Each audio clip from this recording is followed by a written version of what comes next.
মানবতাবিরোধী অপরাধের জন্য মৃত্যুদণ্ডপ্রাপ্ত আওয়ামী লীগ নেত্রী শেখ হাসিনা এবং সাবেক স্বরাষ্ট্রমন্ত্রী আসাদুজ্জামান কামাল, ওনাদের এক্সট্রাডিশনের জন্য আমরা চিঠি দিচ্ছি এবং এর পাশাপাশি ওনাদের প্রত্যর্পণ করার জন্য, যেহেতু ওনারা এখন কনভিক্টেড, মৃত্যুদণ্ডপ্রাপ্ত, কাজেই আমরা মনে করি ভারতের এখন বাড়তি দায়িত্ব রয়েছে তাদের ফেরত দেওয়ার জন্য। বাংলাদেশের মানুষের বিচারের আকাঙ্ক্ষা সেটা পূরণ করার জন্য এই দায়িত্ব পালনে ভারত যেন আমাদের সাথে এক্সট্রাডিশন চুক্তি অনুযায়ী তার অব্লিগেশন পালন করে, সেই জন্য সেটা স্মরণ করিয়ে দিয়ে ভারতকে আমরা চিঠি দিচ্ছি।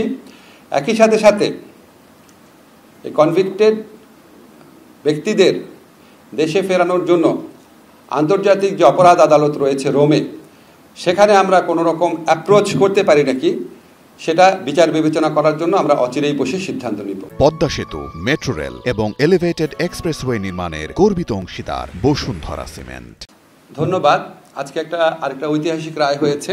আমরা জানি যে আমরা দীর্ঘদিন সংগ্রাম করে তত্ত্বাবধায়ক সরকার পেয়েছিলাম, এটা আমাদের ভোটের নিশ্চয়তা দিয়েছিল এবং তত্ত্বাবধায়ক সরকারের আন্ডারে আমরা বেশ কয়েকটা সুষ্ঠু অবাধ নির্বাচন দেখেছিলাম এবং সবসময় দেখতাম ক্ষমতাসীন দল পরাজিত হতো এবং এটা আমাদের কাছে খুব স্বাভাবিক মনে হতো বাংলাদেশের ক্ষমতাসীন দলগুলো যে ব্যর্থতা থাকে সেটার প্রেক্ষিতে।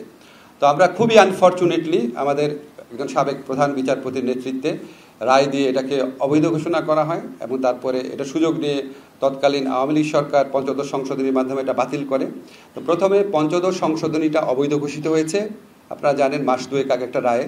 আর আজকে সাবেক প্রধান বিচারপতি খায়রুল হক সাহেব উনি যেভাবে অত্যন্ত প্রশ্নবিদ্ধভাবে যে রায় দিয়েছিলেন তত্ত্বাবধায়ক সরকার অবৈধ, সেই রায়টা বাতিল হয়েছে।